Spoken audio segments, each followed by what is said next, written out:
Question number second देखिए, हम पढ़ रहे हैं, क्वेश्चन लिख लीजिएगा सभी लोग।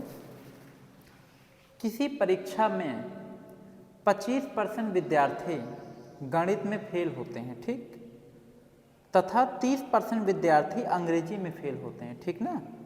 यदि दोनों विषयों में 20% विद्यार्थी फेल होते हैं, ठीक, तथा कुल विद्यार्थियों की संख्या 400 है, तो कुल पास विद्यार्थी तथा फेल विद्यार्थी की संख्या क्या होगा, यही बताना है। देखिए, तो यहाँ पे पहले हम डेटा लिख देते हैं। कोई परीक्षा हुआ है, क्या है, कोई परीक्षा है, ठीक, और इसमें गणित और अंग्रेजी का है, किसका किसका, गणित और अंग्रेजी की परीक्षा हुई है। इसमें ध्यान देखिए, गणित में जो है, इसमें दिए 25% विद्यार्थी गणित में फेल होते हैं, तो फेल कितने हो रहे हैं इसमें, 25% फेल हो रहे हैं। 30% विद्यार्थी अंग्रेजी में फेल होते हैं, इसमें फेल हो रहे हैं 30%, ठीक, तथा कुल विद्यार्थियों की संख्या 400 है। टोटल जो विद्यार्थी हैं, टोटल विद्यार्थी की संख्या 400 है, ठीक। तो पास विद्यार्थी फेल विद्यार्थी की संख्या बताना है। पास स्टूडेंट फेल स्टूडेंट्स की संख्या बताना कितना होगा। सिंपल है, देखिए कैसे क्या करें। पहले यहाँ समझते हैं हम लोग, ध्यान समझिएगा। और इसमें कुछ कॉमन तो नहीं दिया है, कॉमन भी दिया है। यदि दोनों विषयों में 20% विद्यार्थी फेल होते हैं, ये आपको कॉमन दे रखा है दोनों विषयों में। यानी कहने का मतलब है गणित और अंग्रेजी, गणित को एम से, अंग्रेजी को ई से, यम और ई, ध्यान सुनना, यम इंटरसेक्शन ई, गणित और अंग्रेजी में दोनों विषयों में कै % फेल हो रहे हैं विद्यार्थी। इसमें दिया 20% विद्यार्थी फेल होते हैं, दोनों में फेल हो जा रहे हैं, ठीक। अब इसका बनाइए वेनन डायग्राम, देखिए यही है, ठीक। अब देखिए दोनों विषयों में कै % फेल हुए, 20%। यहाँ मान लीजिए हम मैथ लिख दिए, यहाँ क्या हो गया, इंग्लिश हो गया। मैथ में कै % विद्यार्थी, देखिए ध्यान सुनिएगा, मैथ और इंग्लिश दोनों विषयों में 20% विद्यार्थी फेल हो रहे हैं, तो जो डायग्राम बनेगा वो फेल का ही बनेगा। इसके अकॉर्डिंग तो नहीं देखना, हमें इन दोनों के अकॉर्डिंग तो देखना पड़ता है। इसमें अगर फेल हैं तो वेनन डायग्राम फेल का बनेगा बस। तो देखिए 20% फेल है, 20 लिख दिए। अब देखिए गणित में 25% फेल हैं, तो गणित में यहाँ पे 25। इंग्लिश में कितना फेल है, 30 फेल हैं, 30%, तो 30 लिख दिए। इतना आ रहा है कि नहीं समझ में, क्लियर। अब देखिए 25 से 20 को घटा दीजिए, कितना आएगा, 5, और 30 से 20 को घटाइए, कितना आएगा, 10। अच्छा, ये जो डायग्राम बना है किसका बना है, फेल स्टूडेंट का। किसका बना है, फेल का। तो फेल % पहले हम निकालते हैं, फेल स्टूडेंट का %। तो 5, 20, 10, यानी इन तीनों को आप ऐड कर दीजिए, 5, 20, 10, ऐसे 5, 20, 10, कितना आया, हाँ 20, 10, 30, 5, 35% आ गया, क्लियर।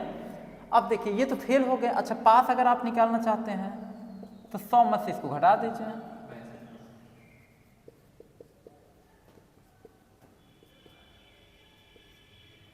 9 3 के 6, 65%, इतने पास हो गए, ठीक।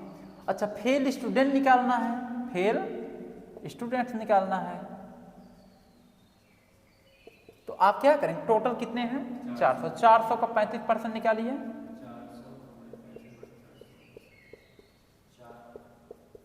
गुणा कीजिए, 4 5 20, तो वहां से 4 3 12, 2 14, 140। मतलब 140 लोग क्या है, फेल स्टूडेंट। अच्छा, जब आपको पता है फेल 140 है तो पास निकल, 400 में से 140 वैसे घटा दो या % से निकाल दो, बात एक ही बनेगा। तो 400 में से आप 100, हाँ, आपको पास स्टूडेंट निकालना है, 400 में से आप घटा दो 140, 10 में 4 गया 6, और 10 में 4 गया 6 हो गया, यहाँ 3 में से 1 गया, तो 260 आ रहा है कि नहीं। देखिए 0 से 0, 10 में 4 गया 6, 3 में से 1 गया, 260 स्टूडेंट पास हैं। % भी निकालोगे तो घूम फिर के वही आएगा। क्लियर हो गया कि नहीं, कंसेप्ट क्लियर, कोई दिक्कत नहीं है। अगला एक क्वेश्चन से और देखिए, इसमें अब इसमें का मत बताइए, हाँ रुकिए, इस टाइप का नहीं, अगले टाइप का है, अब समझ गए। अब जो क्वेश्चन है वो आपका नेक्स्ट टाइप का है, देखिए। क्वेश्चन नंबर 3, ये क्लियर हो गया कि नहीं? एक बार देख लीजिए एकदम अच्छे से ये क्वेश्चन। ठीक, अब अगला क्वेश्चन बताने जा रहे हैं, ध्यान से देखिए। इरेज कर लेते हैं इसे, इसमें पानी लगा है। हाँ, एक क्वेश्चन था और इसके बाद जो है, इसके बाद इसको पढ़ाने के बाद एक टाइप आएगा चुनाव के आधार पे। चुनाव के आधार पे क्वेश्चन बताने के बाद ये आपका कंप्लीट हो जाएगा, परसेंटेज। समझ रहे हैं?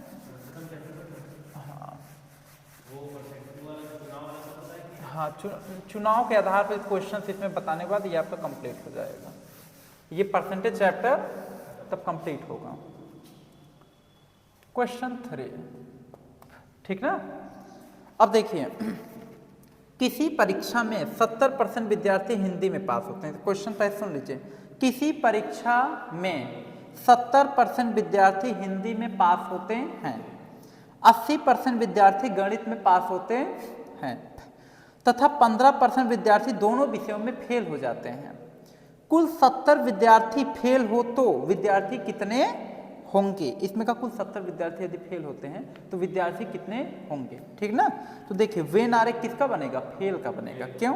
क्यों फेल का बनेगा? क्योंकि दोनों विषयों में फेल हो रहे हैं, दोनों विषयों में इंट्रासेक्शन। ठीक, अब इसका मैटर हम लिख देते हैं। देखिए, हाँ, उसी के अकॉर्डिंग निकालना पड़ता। परीक्षा हुआ किसका किसका? देखिए, हिंदी और गणित का हुआ है, हिंदी और मैथ का, इसी का पेपर हुआ। और इसमें कहा है हिंदी में 70% विद्यार्थी पास होते हैं, तो 70% विद्यार्थी किस में पास हो रहे हैं? इसमें। ठीक, पास कितने हुए? 70% विद्यार्थी हिंदी में पास हो रहे हैं। ठीक, अच्छा, गणित में कितने पास हो रहे हैं? मैथ में 80% विद्यार्थी क्या हो रहे हैं? पास हो रहे हैं, तथा 15% विद्यार्थी दोनों विषय में फेल हो रहे हैं। क्या हो रहे हैं? फेल। अब देखो, यहाँ पास दिया है, यहाँ पे क्या दिया? ये सब पास वाले हैं। देख रहे हैं आ रहा है कि नहीं?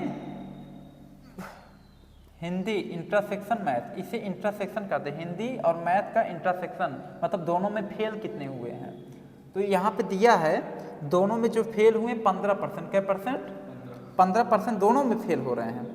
कुल 70 विद्यार्थी फेल हो रहे हैं। अच्छा, फेल विद्यार्थी की संख्या भी दिया है, फेल स्टूडेंट्स 70। कितने हैं? 70। तो कुल विद्यार्थी कितने होंगे यही आपको बताना है, यानी आपको बताना कुल विद्यार्थी कितने होंगे। ठीक, आप ये समझो 15% विद्यार्थी क्या हो रहे हैं? फेल हो रहे हैं, यही ना? तो इंटरसेक्शन देखो दोनों में कॉमन है, 15% फेल हो रहे हैं, तो वेनन डायग्राम किसका बनेगा? फेल का बनेगा। सिंपल है कि नहीं? बस समझना है इसको। ठीक, अब देखिए, इसको हम हिंदी लिख दिए, इसको मैथ लिख दिए, और दोनों में फेल कितने हुए? 15 हुए। अब देखो, फेल का ये जो डायग्राम बनेगा किसका बनेगा? फेल का बनेगा। अच्छा, ये बताओ, डायग्राम जब फेल का बनेगा, फेल का 1 नंबर दिया है। हाँ, अब देखिए इसमें क्या करेंगे, जैसे पास वाले 70% है, तो अगर पास 70% हो रहे हैं तो फेल कितने हो रहे हैं? कै परसेंट? सिंपल है, 100 में 70 घटा दो, कितना आएगा? 30% फेल हुए हैं। अगर हाँ, मैथ देखिए, मैथ में 80% पास हो रहे हैं, फेल कितने हुए? 100 में 80 घटा दो, 20% फेल हो गए। सिंपल है। अब देखिए, इसमें फेल का ही डायग्राम बनेगा, तो फेल वाला नंबर लिखो। हिंदी में कितने फेल हुए? 30। मैथ में कितने फेल हुए? 20। देख रहे हैं? अब देखिए, 30 में से 15 घटाइए, 15। 20 में से 15 घटाएंगे, 5। कोई दिक्कत? अब देखिए, आपको इन तीनों को ऐड करना, यही काम सभी में देखो बताए हैं, इन्हीं तीनों को ऐड किया जाता है। क्लियर? अब देखो, यहाँ पे ये किसका डायग्राम बनाया? फेल का बनाया है, तो फेल परसेंट पहले निकलेगा। जोड़ दो, 15 15 30 5, 15 + 15 + 5, 15 15 30 5, 35% क्या हो गए? फेल। अच्छा, इसमें कहा अगर देखिए 35% फेल हो रहे हैं, तो फेल स्टूडेंट कितने हैं? 70, यानी कि 35% 70 के बराबर है। समझ गए? तो यहाँ पे 35% किसके बराबर है? 70 के बराबर है, क्योंकि फेल स्टूडेंट 70 दिया है। ठीक, तो 1% अगर आप निकालते हैं तो 70/35 करेंगे, 35 दूना 70। क्लियर? अच्छा, 1% पे 2, तो 100% पे कितना होगा? 200 होगा। और इसमें कितना दिया है? फिर इसमें भी दिया 100% पे 200 स्टूडेंट, यानी टोटल 200 स्टूडेंट। ठीक, 200 स्टूडेंट। ये हो गया आंसर। क्लियर, समझ में आया? एकदम क्लियर कंसेप्ट हुआ, एकदम क्लियर, समझ में आ गया एकदम अच्छे से। तो देखिए अगर आपको कभी भी डायग्राम बनाना है, वेनन डायग्राम, ऐसे क्वेश्चंस यदि आपको आ गए, ठीक ना, तो उस सिचुएशन में आप यही काम करेंगे। पहले आप देखेंगे कि दोनों का इंटरसेक्शन क्या कह रहा है। यदि दोनों का इंटरसेक्शन यदि कहा फेल होने का तो वेनन डायग्राम फेल का बनेगा। यदि दोनों का इंटरसेक्शन यदि कहा पास होने का तो वेनन डायग्राम पास का बनेगा। और वेनन डायग्राम अगर फेल का बनाओगे तो इसमें जितने भी नंबर लिखोगे सब फेल का ही लिखोगे। अब पास का बनाओगे जितने भी नंबर लिखोगे सब पास का। और लास्ट में हम क्या करते हैं, इन्हीं तीनों को ऐड करते हैं, इसको इसको और इसको ऐड कर देते हैं, इन्हीं तीनों को ऐड करते हैं। क्लियर, समझ में आ गया? तो आज के लिए बच्चों इतना ही। इसके आगे का वीडियो अब आपका नेक्स्ट डे बनेगा। धन्यवाद।